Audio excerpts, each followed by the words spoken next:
Assalamualaikum warahmatullahi wabarakatuh. Selamat pagi anak-anakku semuanya. Mari kita lanjutkan kegiatan pembelajaran daring pada pagi hari ini, yaitu sejarah kebudayaan Islam.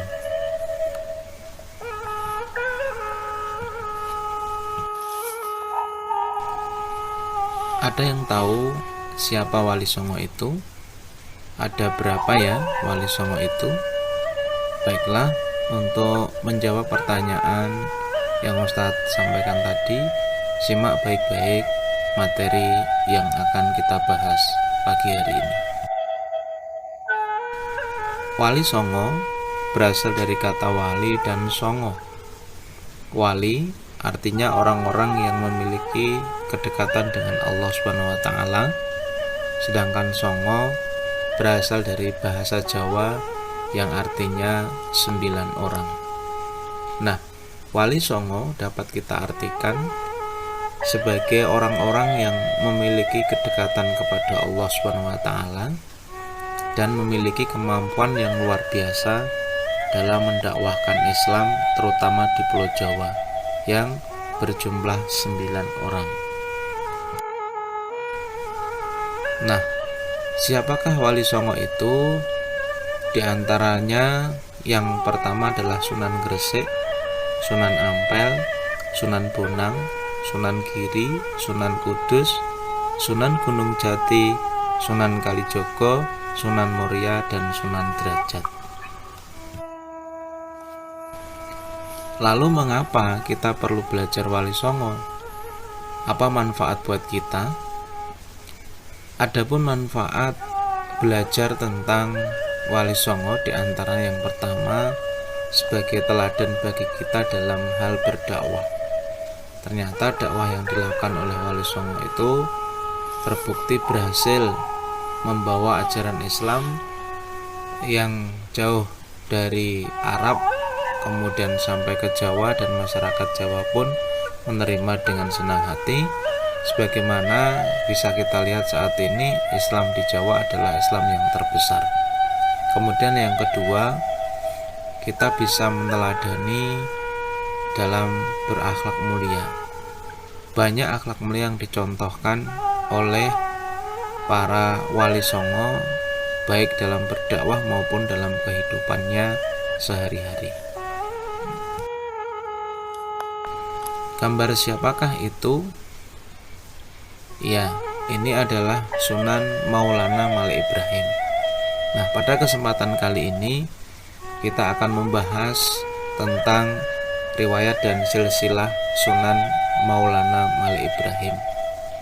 Sunan Maulana Malik Ibrahim lahir di Samarkand, yaitu Asia Tengah, pada tahun 1350 Masehi.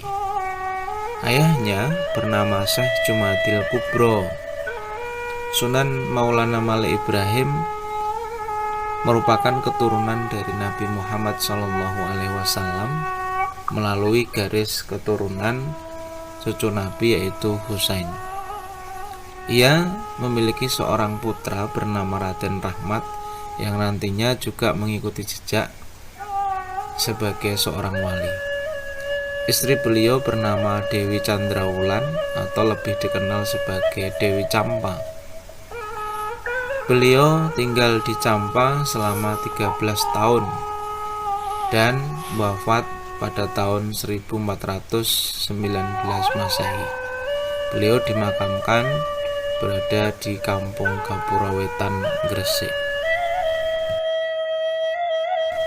Cara dakwah yang dilakukan Sunan Maulana Malik Ibrahim diantaranya: 1. Berdagang, 2. Mengajarkan bercocok tanam, 3. Pengobatan gratis, 4. Bersikap toleran, dan 5. Mendirikan pesantren.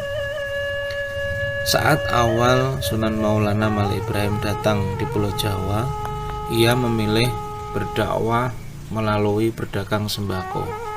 Sebagai orang yang baru, tentu cara berdagang ini dipilih merupakan salah satu cara yang efektif, sebab masyarakat tidak akan curiga dan masyarakat akan lebih dekat kepadanya.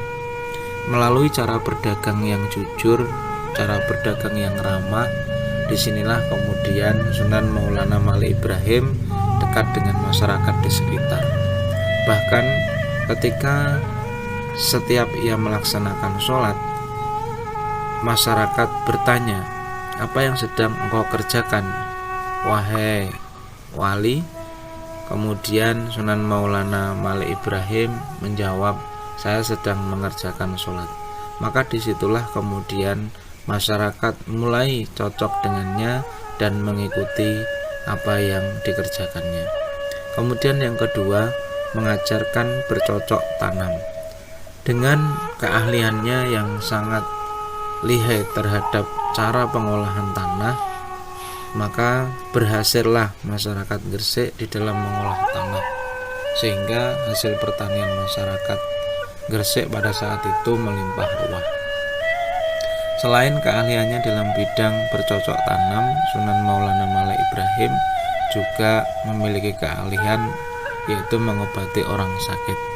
Pada saat itu ada salah satu dari warganya yang sakit, kemudian Sunan Maulana Malik Ibrahim membantu mencoba mengobatinya. Dengan keahliannya dan izin Allah, alhamdulillah orang tersebut menjadi sembuh dari sakitnya. Dan disitulah kemudian ia tidak mau dibayar, namun ia mengajak kepadanya untuk senantiasa mau mengikuti ajarannya. Kemudian sikapnya yang lemah lembut terhadap setiap masalah, disitulah muncul sikap toleran dalam mensikapi suatu masalah.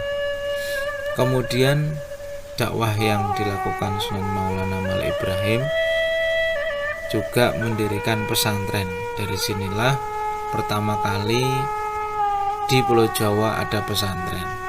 Maka Sunan Maulana Malik Ibrahim juga disebut sebagai bapak pesantren. Julukan Sunan Maulana Malik Ibrahim yang pertama disebut sebagai kakek bantal. Mengapa demikian? Karena banyak anak-anak yang pada saat itu memanggilnya sebagai kakek bantal ternyata berawal saat ia menyampaikan materi ataupun cerita kepada masyarakat, sering menaruh suatu kitab, baik itu Al-Quran maupun kitab Islam yang lainnya, di atas bantal. Kemudian yang kedua, Sunan Maulana Malik Ibrahim juga mendapat julukan sebagai bapak pesantren, karena dari sinilah, dari gagasan Sunan Maulana Malik Ibrahim, pertama kali ada pesantren khususnya di Pulau Jawa. Yang ketiga, Sunan Maulana Malik Ibrahim juga mendapat julukan sebagai Sunan Gresik karena berdakwah di daerah Gresik.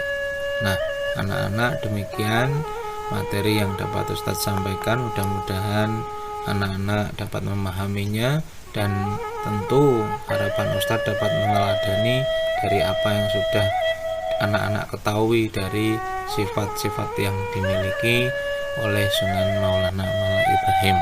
Terima kasih. Assalamualaikum warahmatullahi wabarakatuh. Selamat belajar kembali.